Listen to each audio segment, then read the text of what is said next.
Everyone, मैं आशा करती हूँ आप सभी ठीक होंगे। मैं काजल धामी आप सभी का स्वागत करती हूँ आपके अपने चैनल पीपल टीचर में।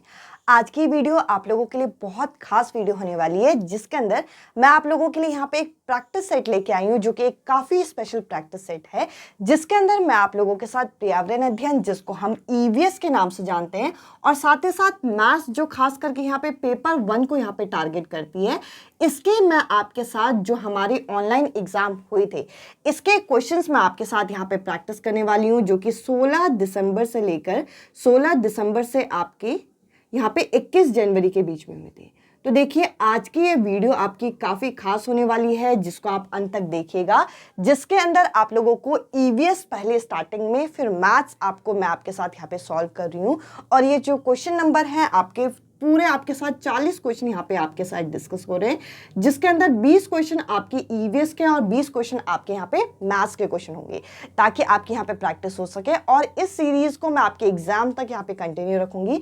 हफ्ते में आपको 2 से 3 आपको ऐसे वीडियो मिल जाएगी, मैक्सिमम 2 तो आपको यहाँ मिनिमम 2 तो आपको यहाँ पे मिलेगी, ताकि आपके क्वेश्चन की भी यहाँ पे प्रैक्टिस हो सके, जिसमें हम यहाँ पे 2-2 सब्जेक्ट को साथ में टारगेट करेंगे, कभी आपका ईवीएस मैथ्स को, कभी आपका ईवीएस सीडीपी को, ताकि आपका अच्छी तरीके से ये तैयार हो सके। तो चलिए, अब आपके स्क्रीन में डायरेक्ट आपको यहाँ पे क्वेश्चन दिखेंगे। इसके अलावा अगर आप सीटेट एग्जाम की तैयारी कर रहे हैं और आपको सीटेट एग्जाम के कंप्लीट हैंड रिटन नोट्स चाहिए विद क्वेश्चंस, तो आप इस नंबर पे आप व्हाट्सअप कर सकते हैं, आपको यहाँ पे पूरी डिटेल मिल जाएगी।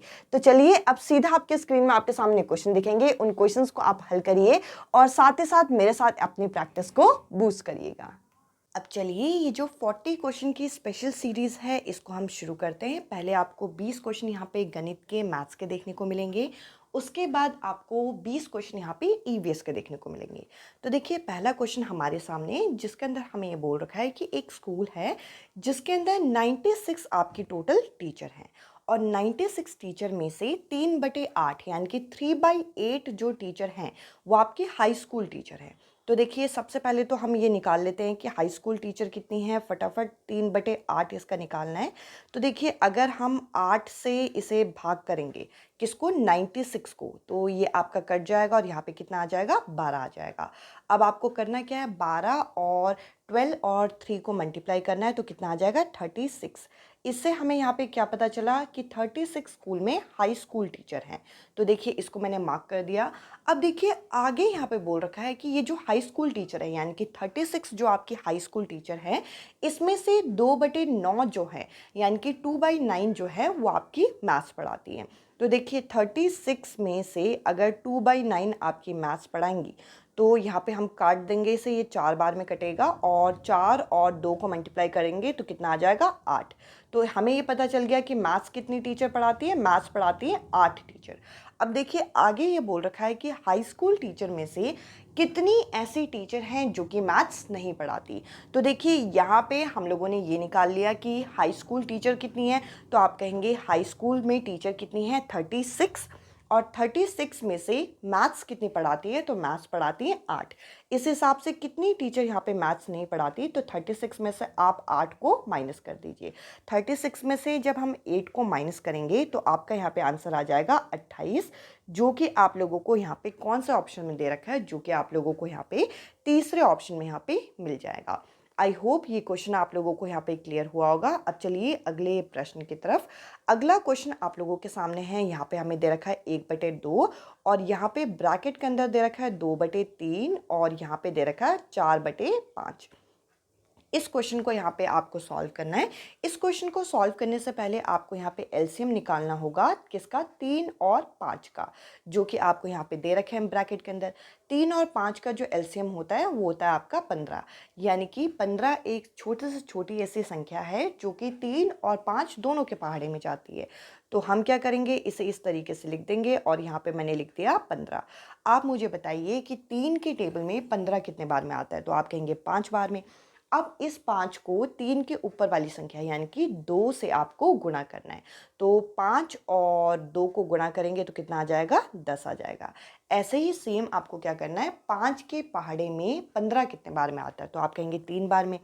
3 को अगर हम 4 से मल्टीप्लाई करें तो कितना आ जाएगा, 12 आ जाएगा। तो इस तरीके से हमने यहाँ पे लिख दिया। इन दोनों को माइनस करेंगे तो कितना आ जाएगा, यहाँ पे -2/15, ये आ गया आपका। अब इसे अगर हम हल करेंगे तो माइनस माइनस क्या होता है प्लस। अब देखिए यहाँ पर भी आपको दोबारा एक और बार एलसीएम लेना है। किसका? यहाँ पे हमें लेना है 2 और 15 का। 2 और 15 का एलसीएम कितना आ जाएगा? 30 आ जाएगा। अगर मैं आपसे पूछूं कि 2 के पहाड़े में 30 कितने बार में आता है तो आप कहेंगे 15 बारी में आता है। 15 को 1 से मल्टीप्लाई करेंगे तो आएगा यहाँ पे 15 प्लस 15 के पहाड़े में 30 कितने बार में आता है? 2। 2 को 2 से मल्टीप्लाई करेंगे तो आएगा 4। इन दोनों को प्लस करोगे आएगा 19/30, यानी कि 19/30 जो है इस क्वेश्चन का करेक्ट आंसर है, जो कि हम लोगों को यहाँ पे चौथे ऑप्शन में यहाँ पे दे रखा है। आई होप ये क्वेश्चन आपको क्लियर हो रहे होंगे। अब चलिए अगले प्रश्न की तरफ बढ़ते हैं। काफ़ी आसान सा क्वेश्चन है। अगर आप लोगों ने जो अभी मैथ्स की क्लास चल रही है वो क्लासेस देखी होंगी तो इस तरीके का क्वेश्चन आप आसानी से कर पाएंगे। यहाँ पे हमें अंकित मूल्य की बात की गई है, यानी कि फेस वैल्यू की बात की गई है। किसकी? 7 की। आपको दो अलग अलग संख्याएं यहाँ पे लिख के दे दी। पहली संख्या ये है, दूसरी संख्या आपको यहाँ पे ये दे रखी है। कह रहे हैं दोनों में से 7 का आपको क्या करना है? पहले तो फेस वैल्यू निकालना है। तो देखिए जो आपका फेस वैल्यू यानी कि अंकित मूल्य होता है वो आपका वही संख्या होती है जो हमसे पूछी जाती है। यानी कि 7 का पूछेंगे तो 7, 3 का पूछेंगे तो 3, 2 का पूछेंगे तो 2। और इन दोनों 7 का हमें क्या निकालना है? अंतर, यानी कि डिफरेंस निकालना है। इन दोनों का डिफरेंस कितना हो जाएगा? दोनों को माइनस कर दीजिए और दोनों को माइनस करके कितना आएगा? 0, यानी कि शून्य आएगा, जो कि हम लोगों को तीसरे ऑप्शन में यहाँ पे दे रखा है। अब चलिए अगले क्वेश्चन की तरफ बढ़ते हैं। देखिए अगर ये बेसिक क्वेश्चन आपको आते हैं तो आप नॉर्मल वीडियो देख के आप अपना काम कर सकते हैं। अदरवाइज अगर आप लोगों को मैथ्स में दिक्कत होती है और अगर आप यहाँ पे कुछ नया कॉन्सेप्ट सीख रहे हैं तो किसी कॉपी में आप ज़रूर यहाँ पे नोट डाउन करना। इसके अलावा ये देखिए यहाँ पे हमसे पूछा गया है which of the following statement is not true for the set of whole number. जो हमारे यहाँ पे पूर्ण संख्या होती है इनमें से कौन सा उसके लिए सत्य नहीं है। देखिए होल नंबर क्या होता है? ऐसी संख्या जो कि आपका 0 से शुरू होती है और आपका अनंत यानी कि इन्फिनिटी तक चलते रहती है, यानी कि पॉजिटिव संख्या है। तो देखिए अगर मैं सारे ऑप्शन में लगाऊं, पहले ऑप्शन में अगर मैं ए की जगह यहाँ पे ले लूँ 1 और बी की जगह ले लूँ 2, 1 और 2 को जोड़ेंगे तो कितना आएगा? 3 आएगा। जबकि बी प्लस ए यानी कि 2 और 1 को जोड़ने पे भी कितना आएगा? 3। तो ये देखिए ये तो आपका होल नंबर बना रहा है। अगर हम दूसरा ऑप्शन में जाएं तो देखिए दूसरे ऑप्शन में अगर मैं 2 में से 1 को माइनस करूं तो कितना आएगा आपका? यहाँ पे 1 आएगा। जबकि मैं अगर इसी को उल्टा कर दूं, यानी कि 1 में से अगर मैं 2 को माइनस कर दूं तो ये आएगा -2, जो कि बराबर नहीं है।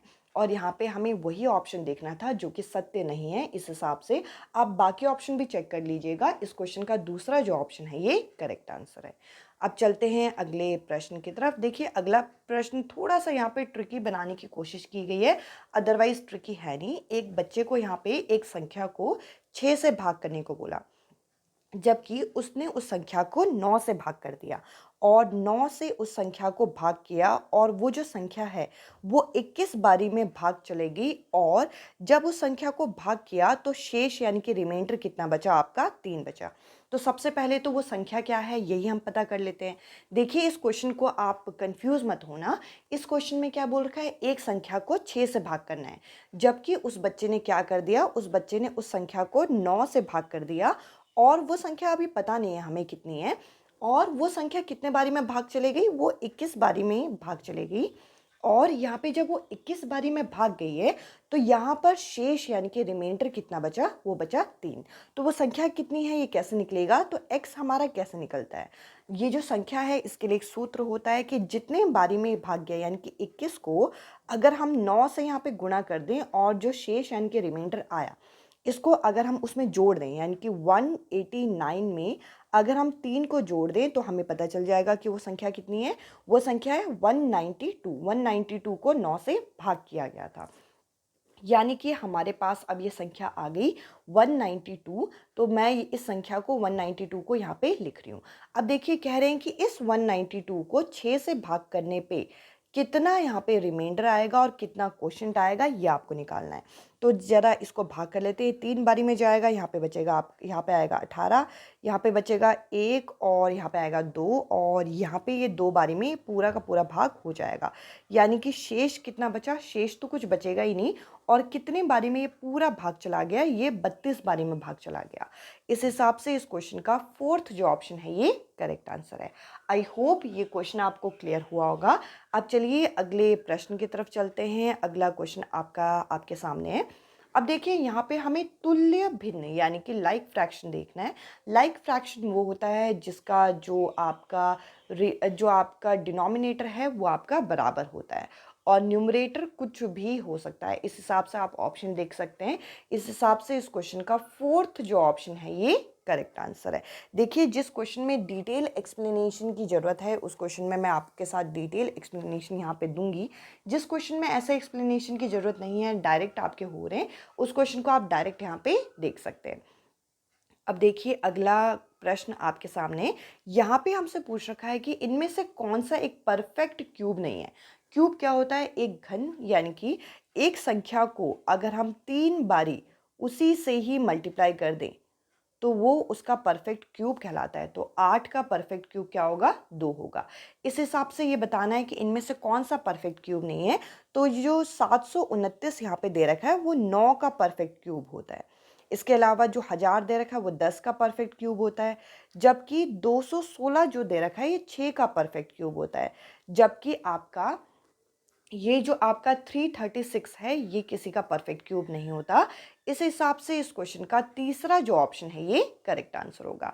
अब चलिए अगले प्रश्न की तरफ चलते हैं। अगला क्वेश्चन आपका यहाँ पे, इस क्वेश्चन में यहाँ पे बोल रखा है कि एक लड़की है शिखा जो कि 1000 यहाँ पे टाइल्स खरीद रही है। कितने टाइल्स खरीद रही है? 1000 टाइल्स खरीद रही है, वो भी 2500 रुपये में।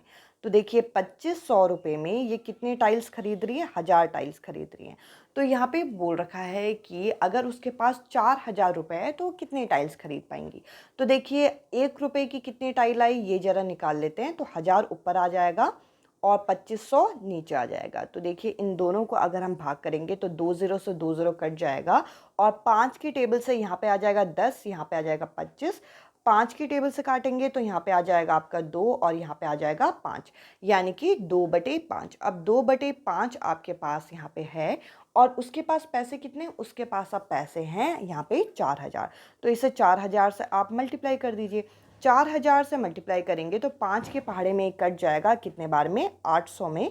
तो 2 को अगर हम 800 से मल्टीप्लाई करेंगे तो यानी कि इसको 4000 रुपये में 1600 यहाँ पे ब्रिक्स ईंटें जो हैं ये मिल जाएंगी। इस क्वेश्चन का जो करेक्ट आंसर है वो आपका है दूसरा ऑप्शन।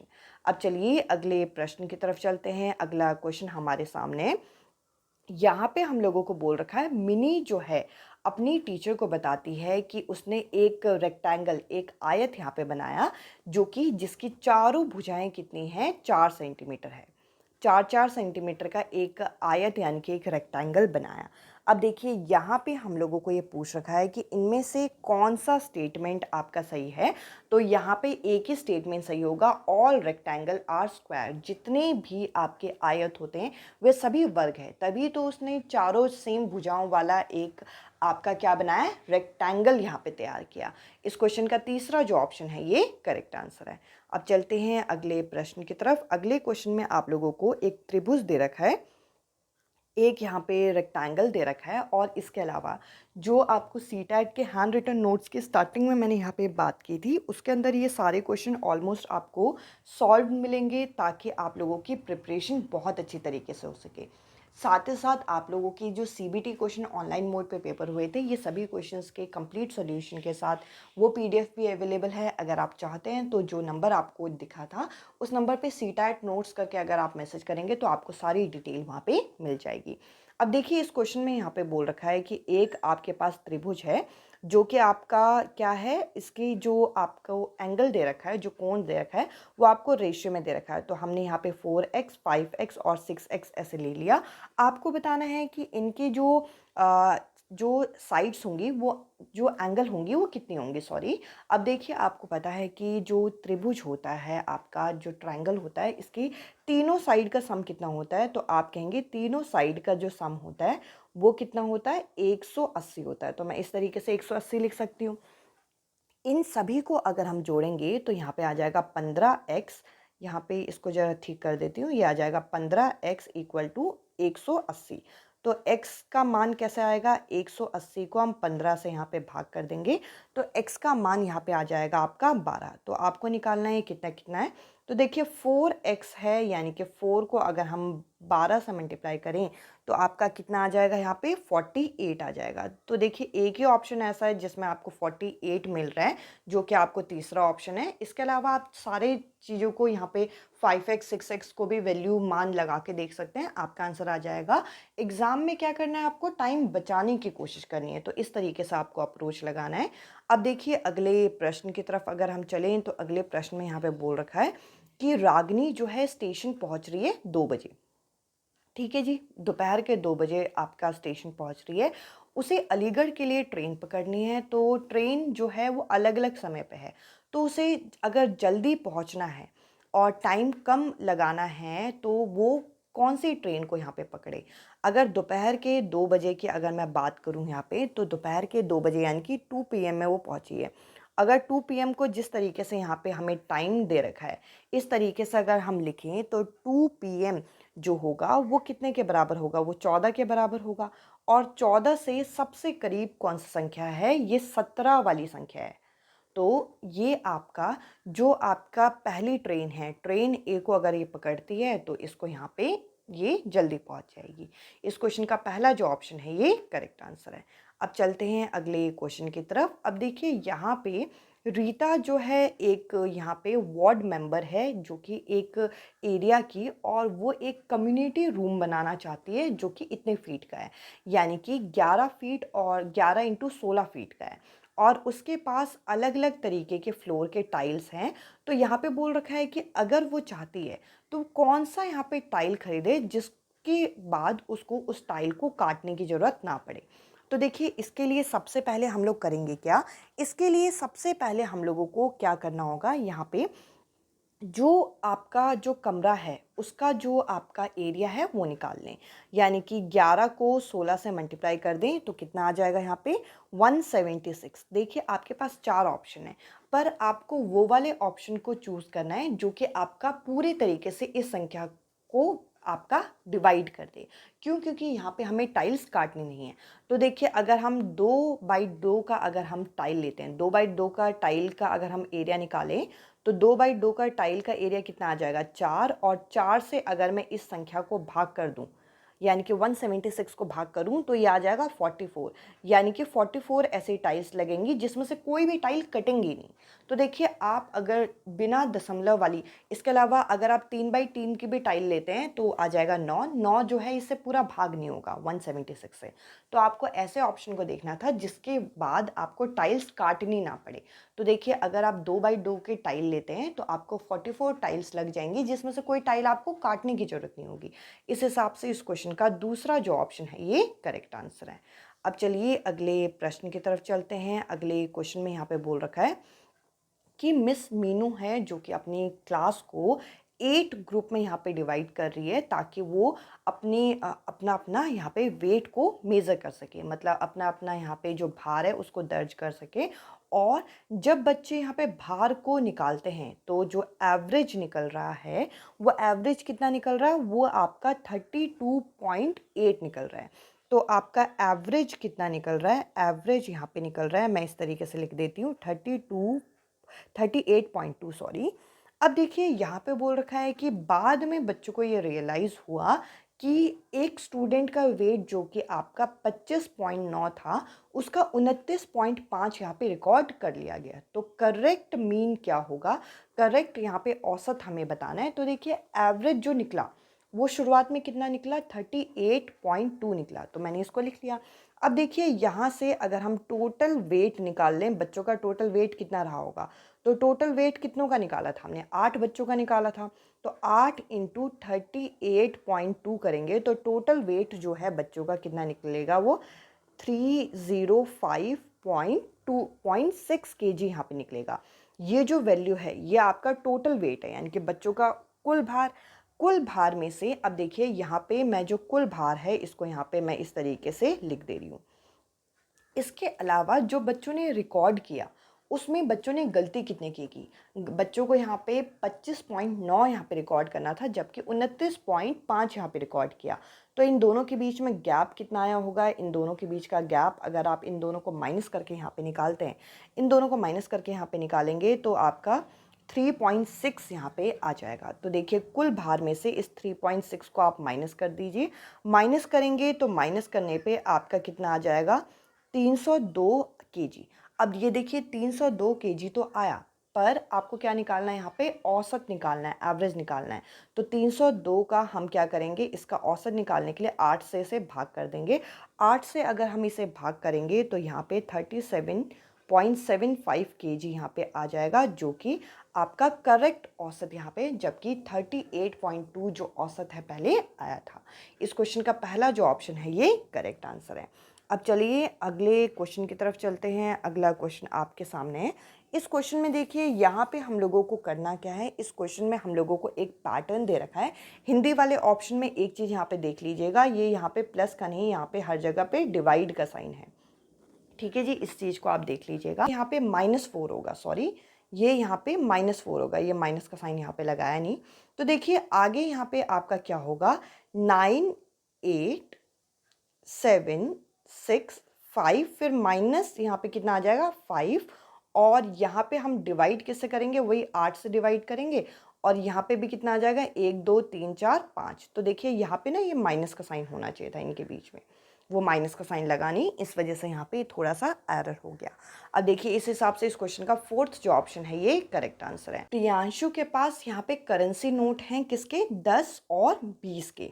अब देखिए यहाँ पे ये बोल रहे हैं कि प्रियांशु ने क्या किया? 2 नोट यहाँ पे 20-20 के इस्तेमाल किए और एक नोट यहाँ पे 10 का इस्तेमाल किया, ताकि उसके पास कुल कितने रुपए हो जाए? 50 रुपए हो जाए। ठीक है जी। अब ये बोल रखा है कि इस तरीके से हम लोगों को बताना है कि अगर प्रियांशु को 50 रुपए ही बनाने हैं तो और कितने तरीके से वो बना सकती है। तो देखिए एक और तरीका हो सकता है कि वो 20 रुपए का एक नोट ले ले और 10 रुपए के यहाँ पे 3 नोट यहाँ पे ले ले, तो इस हिसाब से इसके पास 50 रुपए आ जाएंगे। यानी कि कितने और तरीके से ये आपका 50 रुपए बना सकती है। तो इस क्वेश्चन का करेक्ट आंसर होगा आपका दूसरा ऑप्शन। अब चलिए अगले क्वेश्चन की तरफ चलते हैं। अगला क्वेश्चन आपके सामने है, क्वेश्चन नंबर 16, जिसके अंदर यहाँ पे बोल रखा है कि यहाँ पे मैथमेटिक्स टीचर 4 अलग अलग तरीके के क्वेश्चन पूछ रहे हैं। इनमें से कौन सा ओपन एंडेड यानी कि जो आपका मुक्त उत्तर वाले प्रश्न कौन से माने जाएंगे? तो देखिए ओपन एंडेड क्वेश्चन कौन से होते हैं? ऐसे क्वेश्चन जिनका एक से ज़्यादा आंसर आपका निकल सकता है। तो देखिए यहाँ पे अगर आप सारे ऑप्शन पढ़ते हैं तो आपका जो करेक्ट आंसर होगा, अब देखिए फोर्थ ऑप्शन नहीं हो सकता जिसमें बोल रहे हैं कि 17 और 23 को जोड़ के कितना आएगा, ये नहीं हो सकता क्योंकि एक ही उत्तर आएगा। इसके अलावा ये जो आपका एज से संबंधित क्वेश्चन है इसका भी एक ही आंसर आएगा। साथ ही साथ यहाँ पे बोल रखा है sum of 2 number is 15 and one of them is 7। यहाँ पे बोल रखा है कि दो संख्याओं का जो सम है वो 15 है, जिसमें से एक 7 है, तो दूसरा कितना होगा? बस माइनस करके निकाल दो। ये भी नहीं होगा। तीसरा ऑप्शन जो है करेक्ट आंसर होगा, जिसमें बोल रखा है कि दो संख्याओं का योग कितना है? 17। वो संख्या कौन सी हो सकती है? कोई भी हो सकती है, मतलब आपका 10 भी हो सकता है, 10 + 7 भी हो सकता है, इस तरीके से आप 15 + 2 भी हो सकता है। तो इस तरीके से कितने भी जोड़े बन सकते हैं। इस क्वेश्चन का तीसरा जो ऑप्शन है ये करेक्ट आंसर है। अब चलते हैं अगले प्रश्न की तरफ। यहाँ पे बोल रखा है एक टीचर जो है क्लासरूम में एक रिडल का प्रयोग कर रही है। यहाँ पे जो किस तरीके से, और यहाँ पे क्या कर रही है टीचर, और यहाँ पे बच्चों के अंदर प्लेस वैल्यू जो है इसका कॉन्सेप्ट यानी कि स्थानीय मान की संकल्पना का विकास बच्चे के अंदर कर रही है, जो कि ये बता रही है I am less than 5 10s and 4 1s, यानी कि मैं 5 10s और 4 1 से छोटी हूँ। तो इस तरीके के रिडल्स यहाँ पे क्या चीज़ सिखाने में मदद कर रहे हैं? तो देखिए यहाँ पे समेटिव असेसमेंट ये सही नहीं होगा। क्लास के मोनोटोली ये आपका मोनोटोमी ये ब्रेक करना ये यहाँ पे सही नहीं है, यानी कि एक तरीके से जो एकाग्रता है वो भंग करना ये सही नहीं है। इसके अलावा क्लोज एंडेड प्लेस वैल्यू ये नहीं है, क्योंकि क्लोज एंडेड में क्या होता है, एक ही उत्तर होता है। यहाँ पे टीचर क्या कर रही है, जो बेसिक आपका जो 10 के बेस यानी कि वंस टेंस वाले जो आपका बेसिक कॉन्सेप्ट है, इनको यहाँ पे री इन्फोर्स करने की कोशिश कर रही है। इस क्वेश्चन का फोर्थ जो ऑप्शन है ये करेक्ट आंसर है। अब चलते हैं अगले क्वेश्चन की तरफ। अब देखिए यहाँ पे बोल रखा है कि which among of the following is are the objectives of teaching shapes at primary classes, यानी कि प्राइमरी कक्षा के अंदर यहाँ पे आकृतियाँ पढ़ाने का क्या उद्देश्य है। इससे बच्चों के अंदर जो आपका विजुअलाइजेशन स्किल है वो डेवलप होगा, यानी कि जो बच्चे देख के किसी चीज़ को, दृश्य को सीख के कौशल ग्रहण करते हैं, इसका विकास होगा, ये सही है। इसके अलावा यहाँ पे मेमोराइज करना, स्मरण करना ये सही नहीं है। और साथ ही साथ अगले में है कि यहाँ पे स्पेक्ट्रल अंडरस्टैंडिंग यानी कि स्थायी बुद्धि का विकास, ये भी यहाँ पे सही है। इस हिसाब से इस क्वेश्चन का वो ऑप्शन करेक्ट होगा जिसमें हमें ए और सी दे रखा है, जो कि हमें दूसरा ऑप्शन में यहाँ पे दे रखा है। अब चलते हैं अगले क्वेश्चन की तरफ। क्वेश्चन नंबर 19 हमारे सामने। यहाँ पे हम लोगों को बोल रखा है कि इनमें से कौन सा आपका टीचिंग लर्निंग रिसोर्स जो है वो विजुअली चैलेंज स्टूडेंट के लिए बढ़िया है। विजुअली चैलेंज स्टूडेंट के लिए आपके बढ़िया के अंदर अबाकस को छोड़ के बाकी सारी चीज़ें आ जाएंगी। इस क्वेश्चन का फोर्थ ऑप्शन सही है। जियो बोर्ड भी सही होता है आपका, जियोगर्ड, और साथ ही साथ जो आपका ग्राफिक कैलकुलेटर है ये आपके सही कहलाते हैं। इस हिसाब से इस क्वेश्चन का जो आपका फोर्थ ऑप्शन है ये करेक्ट आंसर है। अब चलते हैं अगले प्रश्न की तरफ। ये जो क्वेश्चन है ये क्वेश्चन नंबर 20 आपका मैथ्स का आपका आखिरी क्वेश्चन है, और ये क्वेश्चन आपका होमवर्क क्वेश्चन के फॉर्म में है, जो कि आपको कमेंट सेक्शन में नीचे आपको बताना है।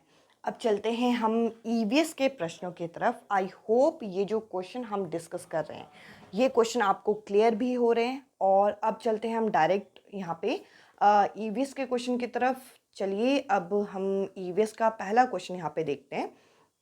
यहाँ पे हम लोगों को बोल रखा है कि दो जगहों का नाम बता रखा है जिनके बीच की दूरी कितनी है आपकी 2268, और यहाँ पे बोल रखा है कि एक ट्रेन को इस दूरी को तय करने में 42 हार्स का समय लगता है।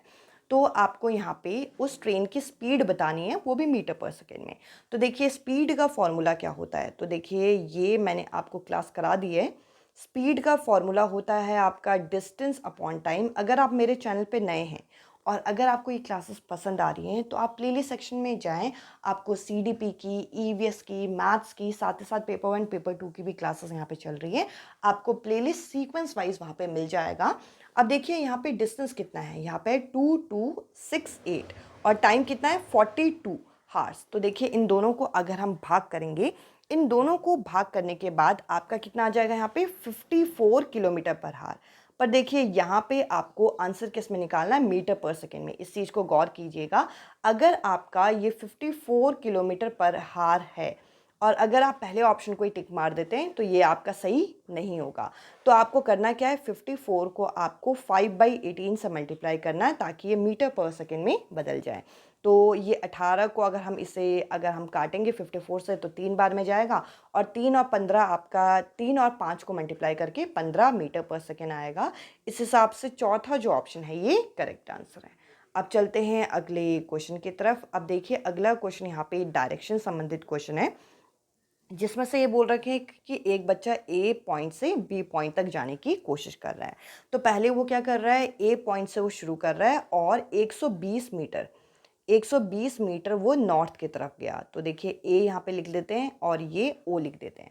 ठीक है जी, 120 मीटर वो नॉर्थ की तरफ गया, और उसके बाद ओ से वो कहाँ जा रहा है, ओ से वो आपका वेस्ट की तरफ जा रहा है। वो भी कितना जा रहा है, ये 150 मीटर यहाँ पे जा रहा है। ठीक है, 150 जा रहा है या फिर आपका ये 50 मीटर जा रहा है। देखिए यहाँ पे आपका मेंशन नहीं है, सॉरी इंग्लिश वाले आपके स्लाइड में मेंशन नहीं है, हिंदी वाले में यहाँ पे मेंशन है। और इस चीज़ को मैं ज़रा ठीक कर देती हूँ। यहाँ पे 50 मीटर ये जा रहा है, जो कि मैंने यहाँ पे मेंशन कर दिया। अब देखते हैं, ये पॉइंट आपका हो गया बी पॉइंट। अब आपको बताना है कि बी से ए की तरफ का डायरेक्शन क्या है। तो बी से ए की तरफ का डायरेक्शन आपका है साउथ और ईस्ट।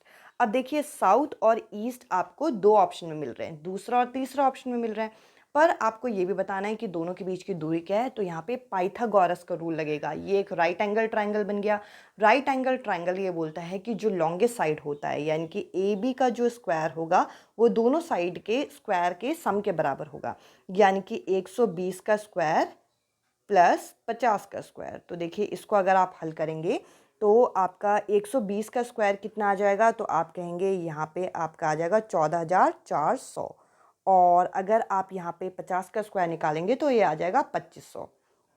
ठीक है जी, इन दोनों को आपको जोड़ देना है, तो यहाँ पे आ जाएगा 16,900, और 16,900 जो होता है वो 1300 का स्क्वायर, ये आपका 130 का स्क्वायर होता है, यानी कि 130 का स्क्वायर होता है। इस हिसाब से इस क्वेश्चन का जो करेक्ट आंसर है वो आपका क्या हो जाएगा, वो आपका हो जाएगा यहाँ पर दूसरा ऑप्शन। आई थिंक यस, दूसरा ऑप्शन जो है इस क्वेश्चन का करेक्ट आंसर हो जाएगा। अब चलते हैं अगले क्वेश्चन की तरफ। अगले क्वेश्चन में आपको यहाँ पे बोल रखा है कि इनमें से कौन सा स्टेटमेंट यहाँ पे सही है। तो देखिए स्लॉथ जो है चिंपैंजी की तरह तो नहीं दिखता, तो ये दोनों ऑप्शन गलत है। स्लॉथ जो है बियर की तरह दिखता है और वो 17 घंटे पेड़ में उल्टा लटक के सोता है। ये क्लास भी हो गई है ईवीएस की, आप देखिएगा, अगर आपने देख लिया है तो ये क्वेश्चन आपको ईजी लगा होगा। अब चलते हैं अगले प्रश्न की तरफ। अगला क्वेश्चन में यहाँ पे बोल रखा है कि अगर हम मिल्क को पोर करते हैं किसी कपड़े में रख के और क्रीम जो है वो ऊपर रह जाती है और इस तरीके से दूध जो है वो नीचे चला जाता है। ठीक है जी, इस मेथड ऑफ सेपरेशन को क्या कहते हैं? ये मेथड ऑफ सेपरेशन हम घर में रोज प्रयोग करते हैं चाय को छानने में। चाय को छानने में यही तो करते हैं कि चाय पत्ती ऊपर रह जाती है और जो चाय है वो नीचे चली जाती है। तो इस मेथड को क्या बोलते हैं? इस मेथड को हम फिल्ट्रेशन के नाम से जानते हैं। अब चलते हैं अगले प्रश्न की तरफ। अगला क्वेश्चन आपका यहाँ पे कह रहे हैं कि आपका गोलकुंडा फोर्ट करके क्लास 5th की ईवीएस में एक चैप्टर है जिसके अंदर मैप के बारे में बता रखा है, जिसके अंदर 1 सेंटीमीटर जो है वो आपका 110 मीटर बता रखा है। ठीक है जी, तो कह रहे हैं कि आपका 10.7 सेंटीमीटर कितने के बराबर होगा। तो बस मल्टीप्लाई कर दीजिए इन दोनों को। अगर आप इन दोनों को मल्टीप्लाई करते हैं तो आपका यहाँ पे आंसर आ जाएगा यहाँ पे 1177 मीटर। पर आपको इसे अगर आपको किलोमीटर में निकालना है तो आप इसे 1000 से यहाँ पे भाग करेंगे। 1000 से इसे भाग करेंगे तो आपका सेकंड जो ऑप्शन है ये करेक्ट आंसर आएगा, यानी कि 1.177 किलोमीटर। तो इस तरीके से देखिए क्वेश्चन कंफ्यूज करने के लिए दे रखा है, अदरवाइज है इस क्वेश्चन का सोल्यूशन आप लोगों का इजी। अब चलते हैं अगले प्रश्न की तरफ। अब आपके सामने नेक्स्ट क्वेश्चन यहाँ पे आपसे पूछ रखा है कि कौन सा ऐसा ग्रुप है जो कि a group of 3 state having bay of Bengal on one side. देखिए इस तरीके के क्वेश्चन के लिए मैप की नॉलेज बहुत ज़्यादा जरूरी है। बे ऑफ बंगाल से होने वाले टच होने वाले 3 आपको स्टेट बताने हैं, जो कि है इसमें उड़ीसा, आपका आंध्र प्रदेश और तमिलनाडु। इस क्वेश्चन का तो तीसरा ऑप्शन जो कि करेक्ट आंसर है।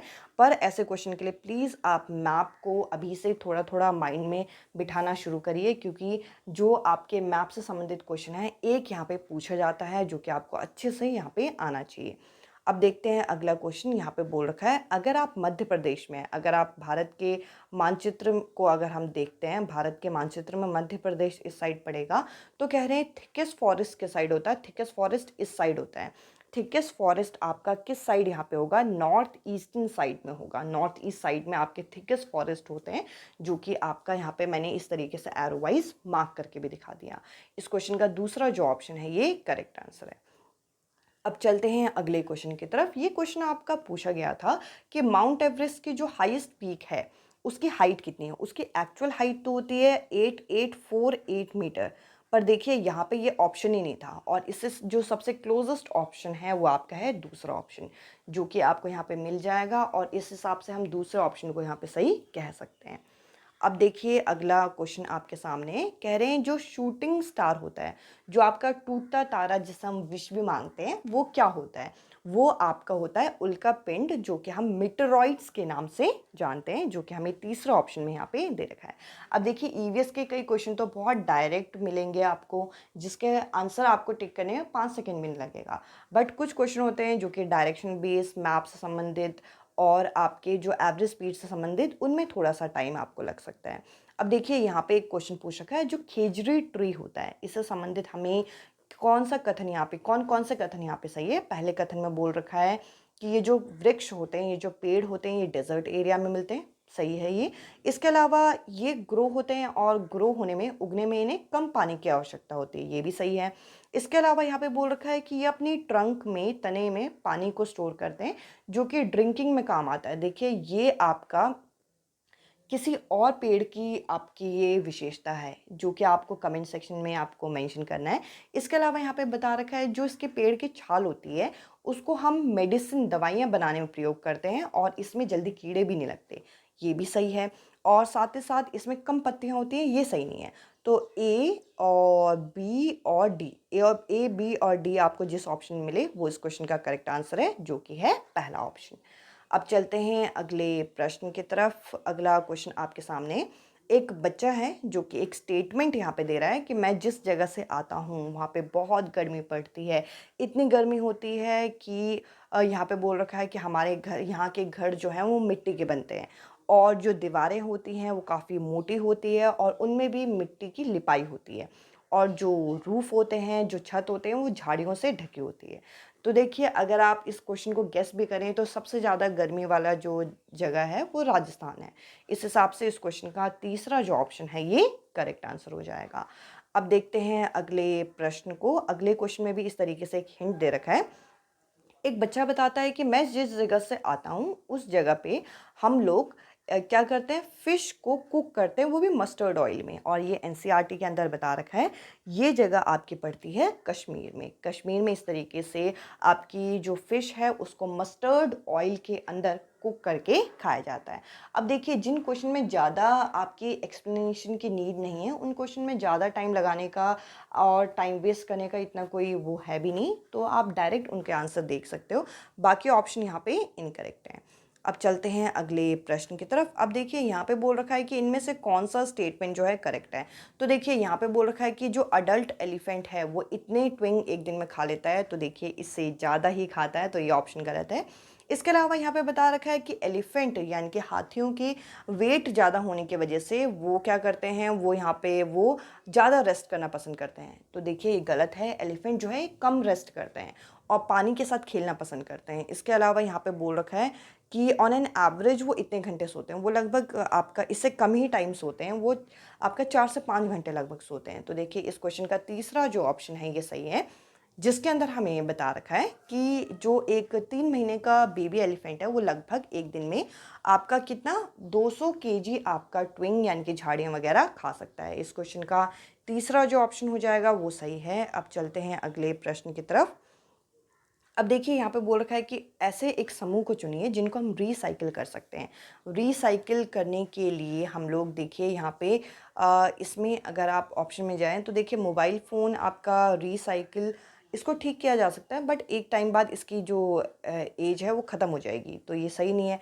लेदर बैग आपका रिसाइकलिंग के लिए नहीं होता। इसके साथ साथ आपका अगर हम यहाँ पे देखें तो बेडशीट इतना सही नहीं होगा, वो अगर फट जाएगी तो उसको कैसे रिसाइकिल करोगे। हाँ, उसको किसी और काम में यूज़ कर सकते हैं, बट प्लास्टिक बॉटल, बैटरीज आपकी रिसाइकेबल नहीं होती आज के टाइम में, वो अगर डेड हो जाए तो ख़राब है। तो इस हिसाब से इस क्वेश्चन का तीसरा जो ऑप्शन है ये सही हो जाएगा, यानी कि iron nail, glass bottle, steel mud और कार्डबोर्ड जो है आपकी रिसाइकिल हो सकती है आफ्टर यूज़। अब चलते हैं अगले क्वेश्चन की तरफ। अगला जो क्वेश्चन है ये मैच द फॉलोइंग है। अगर आपने एनसीईआरटी पढ़ी है तो इस क्वेश्चन का आंसर आप आराम से दे पाएंगे। अभी मैंने आपको बताया था क्वेश्चन नंबर 20 आपका होमवर्क क्वेश्चन है जो कि मैथ्स का है। इसके अलावा क्वेश्चन नंबर 35 जो है ईवीएस का, ये 2 क्वेश्चन आपके होमवर्क क्वेश्चन है जो कि आपको कमेंट सेक्शन में बताना है कि कौन सा क्वेश्चन, कौन सा ऑप्शन इसका सही आंसर होगा। इसके अलावा चलिए अब कुछ और क्वेश्चन है वो भी फटाफट हम डिस्कस कर लेते हैं।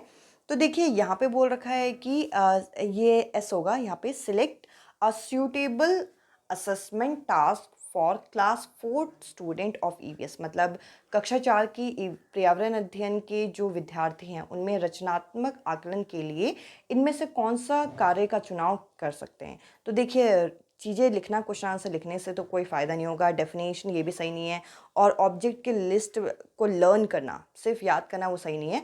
अगर हम एक्टिविटी कराएंगे, अगर हम प्रयोग कराएंगे तो इससे बच्चा चीज़ों को ज़्यादा अच्छे तरीके से ग्रहण कर पाएगा। इस क्वेश्चन का दूसरा जो ऑप्शन होगा वो सही आंसर है। अब चलते हैं अगले क्वेश्चन की तरफ। तो देखिए आर्ट एंड क्राफ्ट जो है ये हम लोगों को जो आपकी कला एवं कौशल है उनका हमें समावेशन करना चाहिए, उनको हमें इंटीग्रेट करना चाहिए ईवीएस टीचिंग में। वो क्या चीज़ें प्रमोट करते हैं? वो सृजनात्मकता यानी कि क्रिएटिविटी लेके आती है, पीयर लर्निंग यानी कि सहपाठी सीखना, ये भी सही है। डिसिप्लिन यहाँ पे सही नहीं जाएगा। इसके अलावा इंक्लूजन यानी कि समावेशन भी सही है। ऐसा ऑप्शन जिसमें ए, बी और डी मिल रहा है वो इस क्वेश्चन का करेक्ट आंसर है, जो कि आपको यहाँ पे चौथे ऑप्शन में मिल जाएगा। अब चलते हैं नेक्स्ट क्वेश्चन की तरफ। क्वेश्चन नंबर 38 कह रहे हैं which of the following strategy promote inquiry while teaching the theme shelter to class fourth, यानी कि जो आशय है जो क्लास फोर्थ का एक थीम है विद्यार्थियों को पढ़ाते हुए, इसमें ये चीज़ किस चीज़ को इंक्वायरी को कैसे प्रोत्साहन करता है? तो देखिए यहाँ पे अगर हम सीधा बच्चों को कहेंगे कि पिक्चर कलेक्ट करो तो देखिए इससे इतना इंक्वायरी होगी नहीं, और इसके बाद पिक्चर शेयर करने से भी नहीं होगा, साथ ही साथ पावर पॉइंट प्रेजेंटेशन से भी इतना कोई फ़र्क नहीं पड़ेगा। अगर बच्चे अपने जो आसपास के एरिया में उन्होंने विज़िट किया है यानी कि खुद देखा है, उस चीज़ को नरेट करने को बोलेंगे, उस चीज़ को हम बोलेंगे कि आप अपनी जो प्रतिक्रिया है वो सबके सामने रखो, तो इससे बच्चा अच्छे तरीके से एक्सपीरियंस कर पाएगा, इंक्वायरी कर पाएगा कि अपने आसपास के घर किस तरीके से होते हैं, आशय किस तरीके से होते हैं, तो इससे इंक्वायरी बच्चों के अंदर प्रमोट होगी। इस क्वेश्चन का तीसरा जो ऑप्शन है ये करेक्ट आंसर है। अब चलते हैं अगले क्वेश्चन की तरफ। ईवीएस जो है प्राइमरी क्लासरूम में सब्जेक्ट एरिया किस सब्जेक्ट एरिया को इंटीग्रेट करता है? तो देखिए यहाँ पे जब आप ईवीएस की पैडागोजी पढ़ते हो स्टार्टिंग में हमें बताया जाता है कि ईवीएस के अंदर हमारा जो आपका साइंस होता है और सोशल साइंस यानी कि एनवायरमेंटल एजुकेशन साइंस और सोशल साइंस तीनों के कॉन्सेप्ट को यहाँ पे इंक्लूड करने की बात की जाती है। तो देखिए हमें पर्यावरण के बारे में पढ़ाना है, हमें विज्ञान के बारे में पढ़ाना है और हमें सामाजिक अध्ययन को भी पढ़ाना है। इस क्वेश्चन का चौथा जो ऑप्शन है ये करेक्ट आंसर है। अब चलते हैं आज की सीरीज़ के आखिरी क्वेश्चन की तरफ। तो देखिए यहाँ पे बोल रखा है कि जो प्राइमरी लेवल होता है, जो हमारी प्राथमिक स्तर होती है, इसमें पर्यावरण अध्ययन जो हम कराते हैं इसका क्या उद्देश्य है? देखिए अगर हम सारे ऑप्शन में देखें तो यहाँ पर जो पहला ऑप्शन है ये सही होगा कि हम लोगों को जो जेंडर डिस्क्रिमिनेशन है, जो लिंग भेदभाव है, इसके बारे में, इस इशू के बारे में हमें बच्चों को सिखाना है। बाकी ऑप्शन यहाँ पे इतने सही नहीं जाएंगे। अब देखिए आज की सीरीज़ मैं आशा करती हूँ कि आपको पसंद आई होगी। इस तरीके की जो कंबाइन सीरीज़ है, कभी आपकी ईवीएस की, सीडीपी की, कभी आपकी मैथ्स की, कभी आपकी इंग्लिश हिंदी की, इस तरीके की कंबाइन सीरीज़ आपकी आती रहेंगी 2 से 3 दिन के अंदर, और इसकी भी मैं एक अलग से प्लेलिस्ट बना दूँगी। अगर आप एक सीरियस एस्पिरेंट हैं और तैयारी कर रहे हैं तो प्लेलिस्ट सेक्शन को विज़िट करिए, उन वीडियोस को तैयार कीजिए ताकि आप लोगों की ओवरऑल तैयारी यहाँ पे हो सके। इसके अलावा अगर आपको सीटैट का हैंड रिटन नोट चाहिए तो आपको यहाँ पे स्क्रीन में भी नंबर दिख रहा होगा, मैं यहाँ पे नंबर मेंशन कर देती हूँ 9411997591। इस नंबर पे आप सीटैट नोट्स करके व्हाट्सअप कर सकते हो, जिसके थ्रू आपको पता चल जाएगा। यहाँ पे आपको डेमो नोट्स मिल जाएंगे जिससे आपको आइडिया लग जाएगा कि आपका कंटेंट किस तरीके से होने वाला है। इसके अलावा आप लोग अपनी तैयारी करते रहिए, जल्दी ही हमारे सामने नोटिफिकेशन आ जाएगा और आपके एप्लीकेशन फॉर्म आवेदन शुरू हो जाएंगे। इसके अलावा आप मेरे साथ टेलीग्राम ग्रुप पे भी जुड़ सकते हैं जिसका लिंक आपको डिस्क्रिप्शन में मिल जाएगा। इस वीडियो में इतना ही। अब मैं आपसे मिलती हूँ अगली वीडियो में अगले टॉपिक के साथ। Bye bye, take care.